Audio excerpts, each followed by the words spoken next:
Bonjour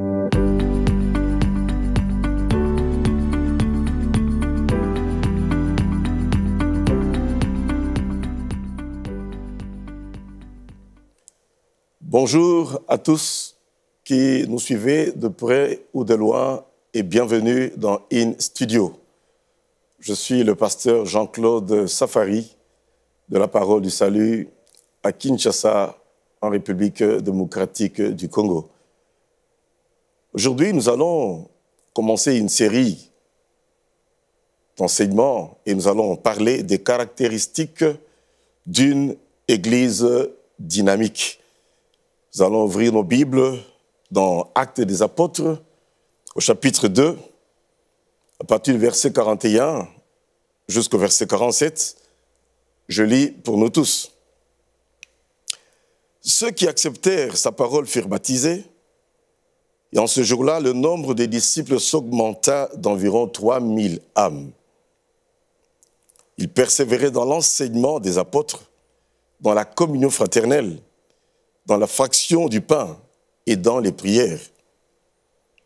La crainte s'emparait de chacun, et il se faisait beaucoup de prodiges et de miracles par les apôtres. Tous ceux qui croyaient étaient dans le même lieu, ils avaient tout en commun. Ils vendaient leurs propriétés et leurs biens. Ils en partageaient le produit entre tous selon les besoins de chacun. Ils étaient chaque jour tous ensemble assidus au temple. Ils rompaient le pain dans les maisons et prenaient leur nourriture avec joie et simplicité de cœur, louant Dieu et trouvant grâce auprès de tout le peuple. Et le Seigneur ajoutait chaque jour à l'Église ceux qui étaient sauvés.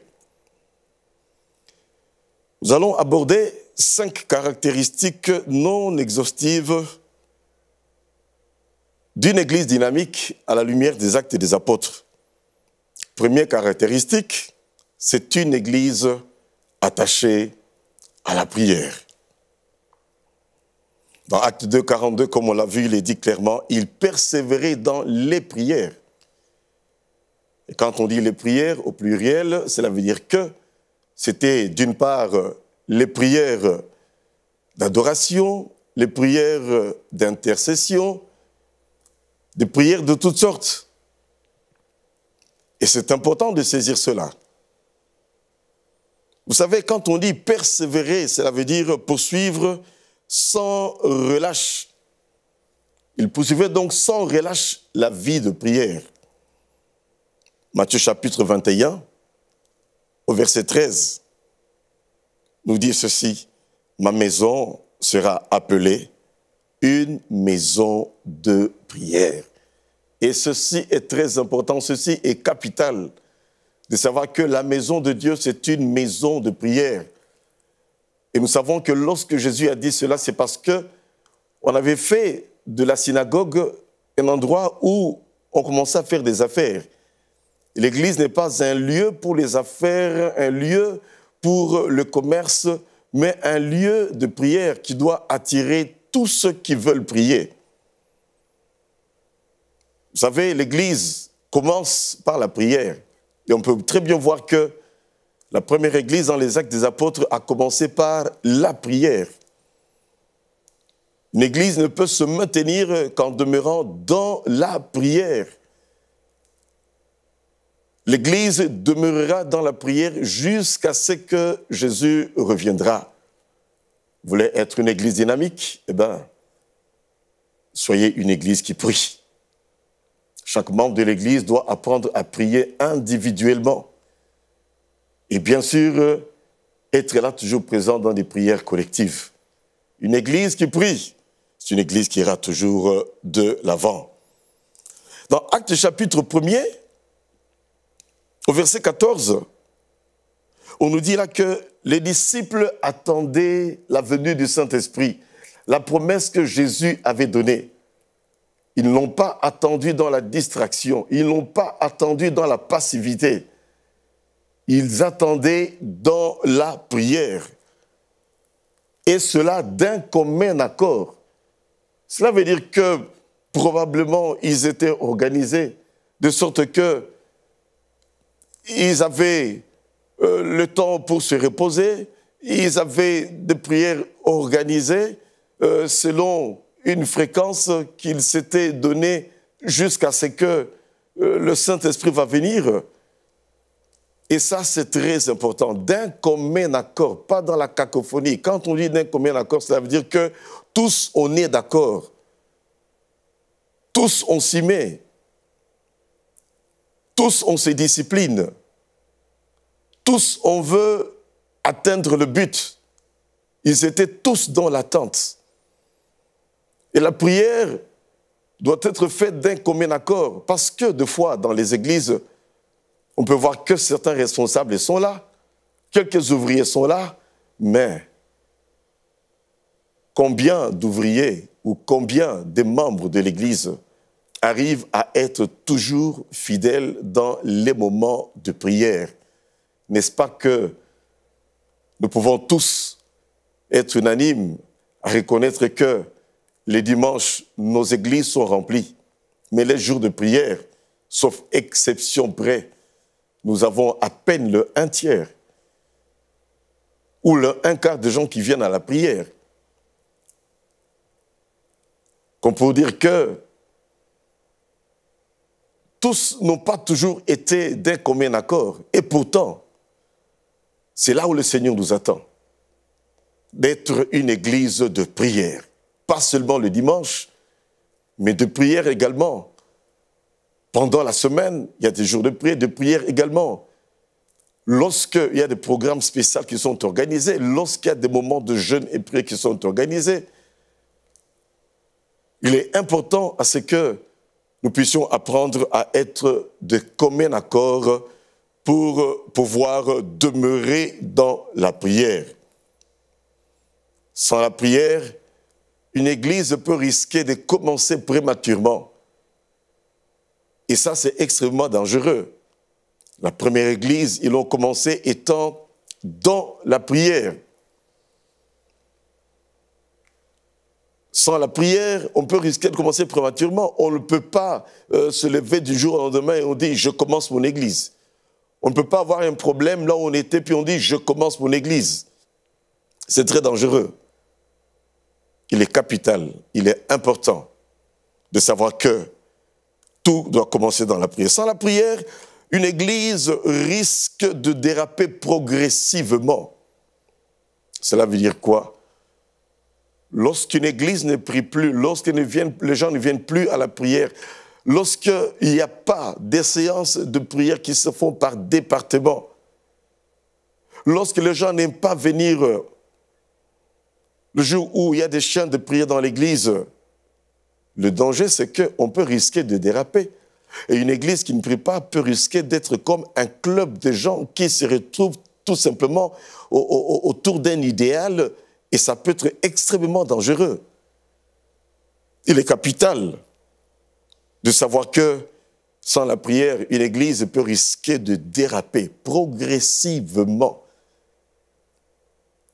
L'église se maintiendra, bien-aimée, gardera le cap dans l'œuvre de Dieu lorsque cette église demeure dans la prière. Sans la prière, une église sera faible. Une église se fera facilement attaquer. Chez nous en Afrique, par exemple, par des sorciers, par des féticheurs. Une église qui n'est pas dans la prière va se laisser infiltrer par des gens qui sont dans des mouvements ésotériques qui sont très, très dangereux. Sans la prière, une église peut être infectée de certaines mauvaises habitudes. Elle va devenir faible et non influente. Et pourtant, toute église est appelée à influencer. Toute église est appelée à refléter Christ.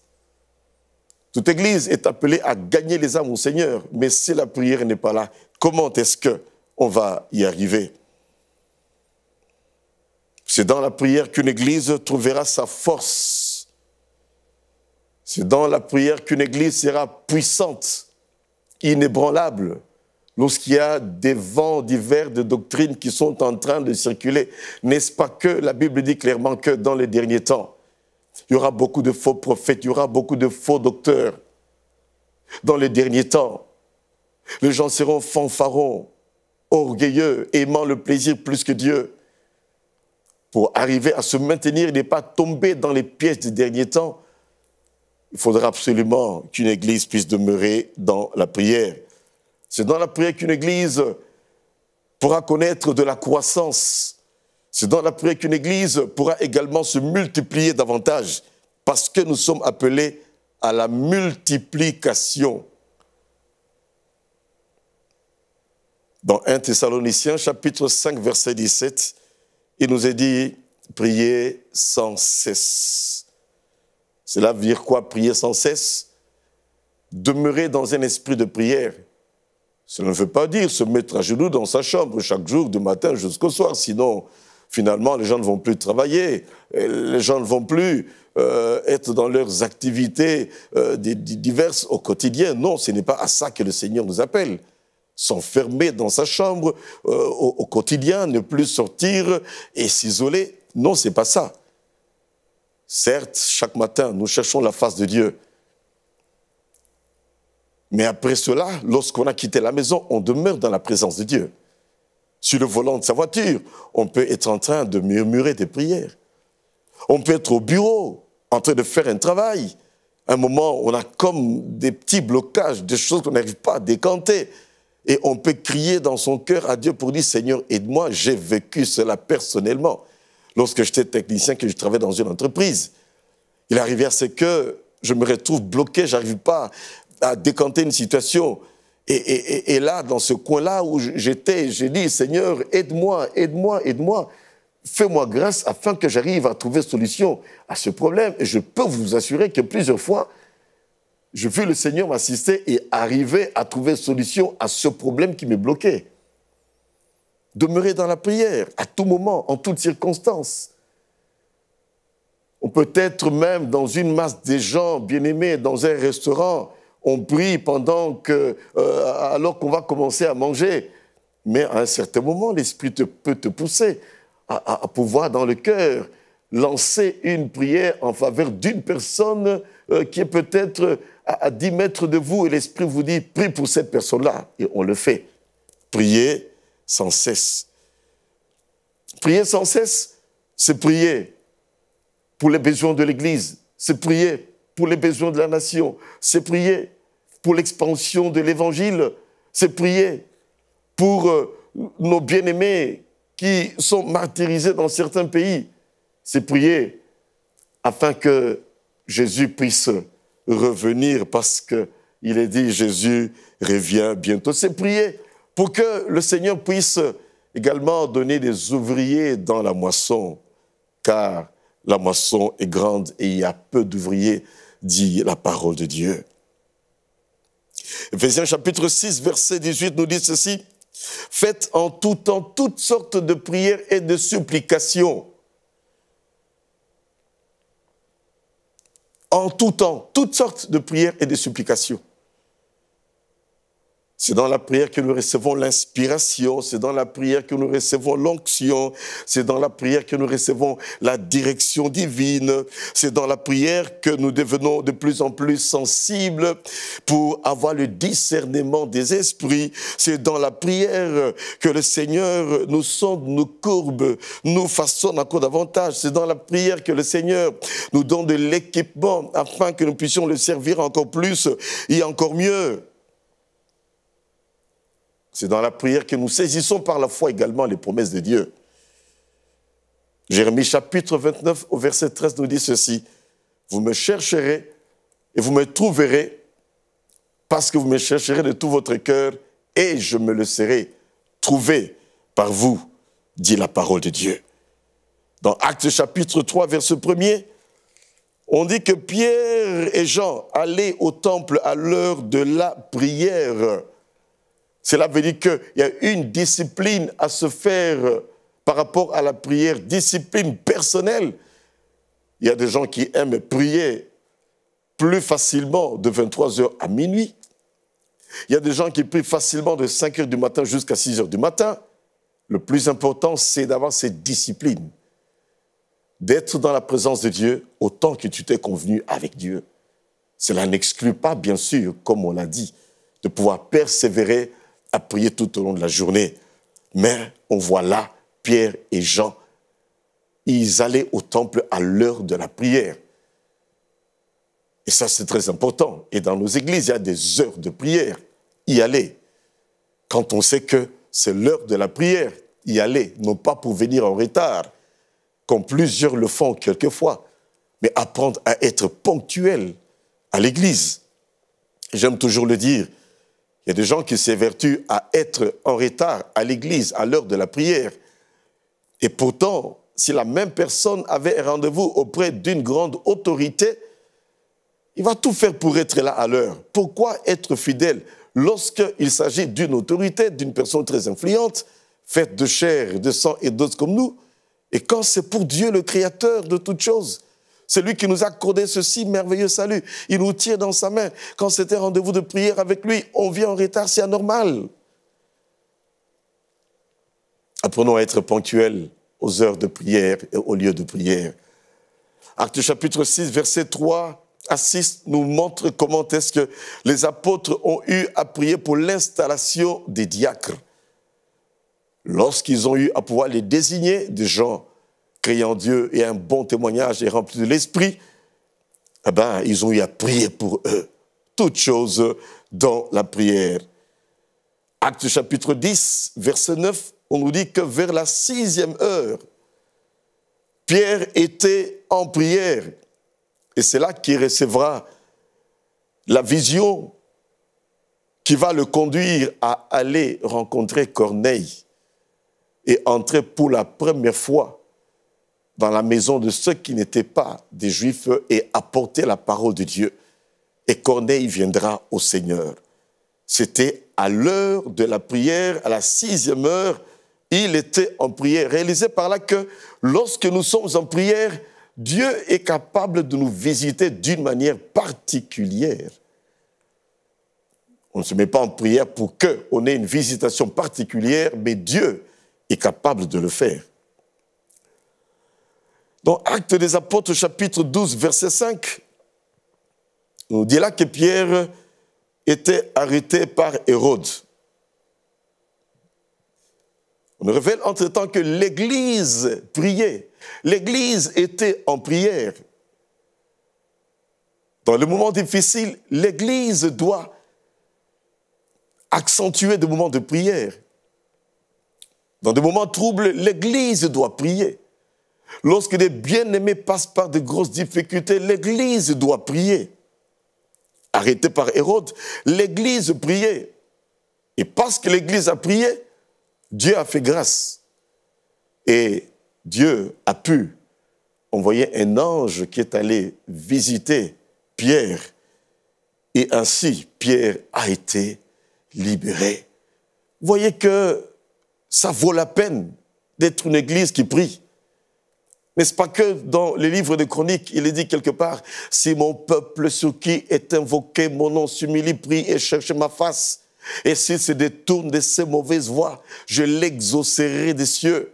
Je pardonnerai son péché et je guérirai son pays. » Bien-aimés, est-ce que nos nations n'ont pas besoin de prière aujourd'hui?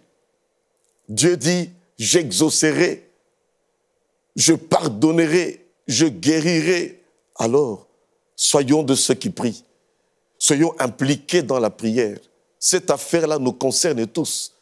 Ce n'est pas une affaire du pasteur et des responsables de l'église, du comité, ou une affaire tout simplement d'une équipe d'intercession, d'un département d'intercession qu'on a à l'église. C'est l'affaire de tous, bien-aimés, l'affaire de la prière dans l'église.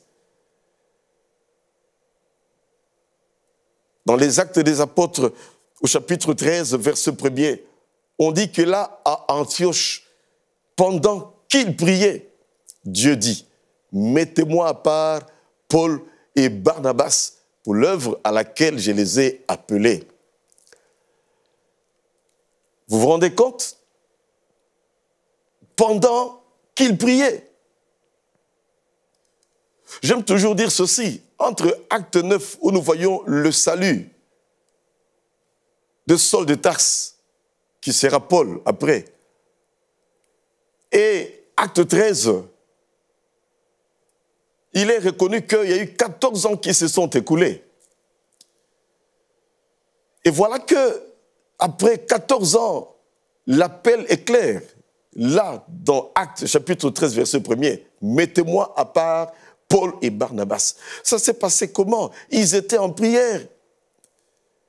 Et parce qu'ils étaient en prière et qu'on dit qu'il y avait des prophètes et des docteurs, probablement qu'au travers du prophète, un des prophètes qui était là, une parole a été libérée. Dieu dit, mettez-moi. Et parce que c'est une personne qui avait sûrement fait ses preuves, dont on connaissait la consécration, l'humilité, l'intégrité, la crainte de Dieu, eh bien, c'est de là qu'on va commencer à parler du premier voyage missionnaire de l'apôtre Paul, du deuxième voyage missionnaire de l'apôtre Paul, du troisième voyage missionnaire de l'apôtre Paul, et même du quatrième voyage qui va l'amener jusqu'à Rome. Réalisez que c'était dans la prière. Il se passe des choses lorsque le peuple de Dieu est réellement dans la prière. Soyons des hommes et des femmes qui prient, soyons des églises qui prions. Dans Actes chapitre 14, verset 23, nous allons voir que chaque fois, Paul installait des anciens et priait pour ces anciens. On ne nommait pas les anciens et les laissait commencer à travailler tout simplement comme ça. On priait pour eux. Dans Actes 16, verset 13 jusqu'à 16, on voit que Philippe, là, à Philippe, Paul allait souvent vers la rivière pour prier. On allait souvent prier vers la rivière. Comme pour dire que, pour prier, on peut également se choisir des endroits.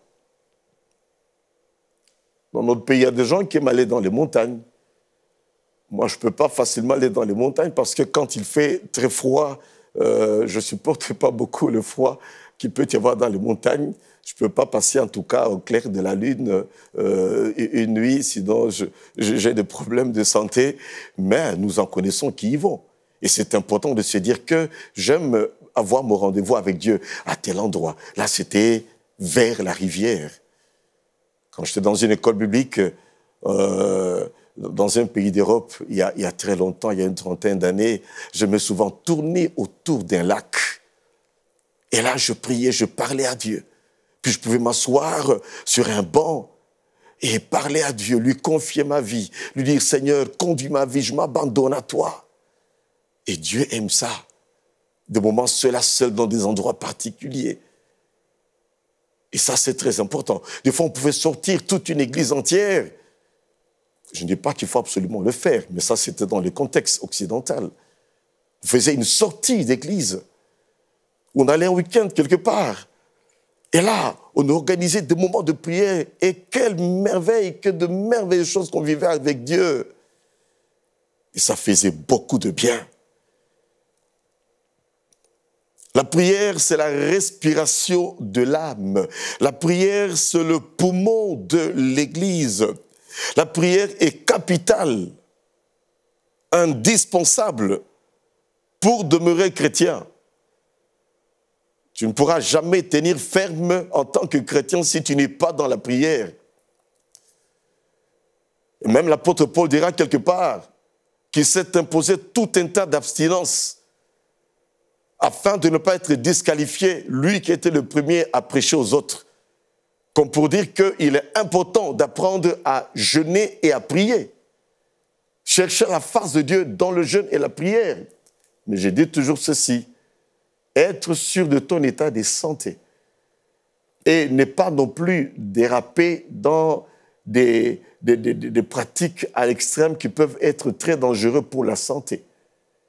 J'aime toujours dire ceci, il faut toujours boire de l'eau, parce que l'eau est capitale pour la santé. Se passer de l'eau et dire, voilà, bon, je vais jeûner pendant longtemps, je ne bois pas de l'eau, c'est extrêmement dangereux. Et là, je conseille, parle avec ton pasteur avant de jeûner, parle avec ton médecin également, dans la mesure du possible. Connais bien ton corps avant de passer des moments de jeûne et de prière. Et n'est-ce pas que des fois nous organisons des journées de jeûne et prière dans nos églises? On peut dire pendant 3 jours, nous allons jeûner et prier, manger légèrement le soir. Et ceux qui sont très forts peuvent prendre juste des légumes. Tout dépend à chacun de se connaître comme il faut. Et avec ça, l'Église sera toujours forte, l'Église sera toujours puissante, dynamique. Et même à un certain moment, Jésus avait dit à ses disciples qui n'arrivaient pas à chasser certains démons. On n'arrive pas à chasser des démons. Il leur a dit, ce genre de démons ne partent que par le jeûne et la prière. Et j'aime dire également ceci, il y a une certaine dimension de vie chrétienne qu'on ne pourra jamais atteindre si on n'a pas appris à être un homme qui jeûne et qui prie. Là, à Antioche, dans Acte 13, pendant qu'ils étaient dans le jeûne et la prière, l'Esprit avait parlé. C'est dans la prière qu'on va demeurer dans son appel. C'est dans la prière, bien-aimé, qu'on va arriver à conserver le fruit de l'Esprit dans nos vies. C'est dans la prière qu'on va arriver à marcher toujours dans la sanctification. C'est dans la prière qu'on pourra arriver à conserver également les dons spirituels qu'on a reçus de la part de Dieu. C'est dans la prière qu'on pourra persévérer à servir plus et à servir mieux. La prière est incontournable. La prière, on ne pourra jamais s'en passer. Mes frères, mes sœurs, Jésus revient bientôt. Soyons des hommes et de femmes, soyons des églises qui sont vraiment baignés dans la prière, imbibés de l'esprit de prière, qui demeureront dans la face de Dieu, qui demeureront dans la présence de Dieu. Et comme disait un bien-aimé que je connais bien, il disait ceci, apprendre à être présent dans la présence de Dieu. Pendant que nous sommes dans une période où il y a beaucoup de dangers avec les smartphones, on est en prière, mais entre-temps, on laisse son appareil là qui peut sonner, on arrête la prière pour aller répondre au téléphone, c'est très dangereux. Il y a un temps pour être au téléphone, il y a un temps pour prier. Apprenons à demeurer dans la présence de Dieu, ceci est capital. Que Dieu nous aide à aimer la prière individuelle, que Dieu nous aide à aimer également la prière collective. Une église dynamique, c'est une église qui aime la prière. Nous allons prier juste quelques instants. Seigneur notre Dieu, je te bénis de tout mon cœur, parce que c'est toi qui veux que nous puissions être des églises qui prions. Aide-nous à prier, apprends-nous encore à prier, Seigneur, comme tes disciples t'avaient demandé, Seigneur, apprends-nous à prier.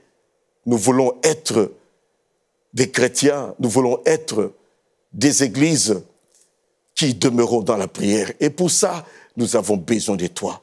Fais-nous grâce, Seigneur, fais-nous grâce, Seigneur, fais-nous grâce, Seigneur, afin que nous demeurions dans la prière tous les jours de notre vie. Merci, Seigneur. Nous te bénissons. Alléluia. Alléluia. Alléluia.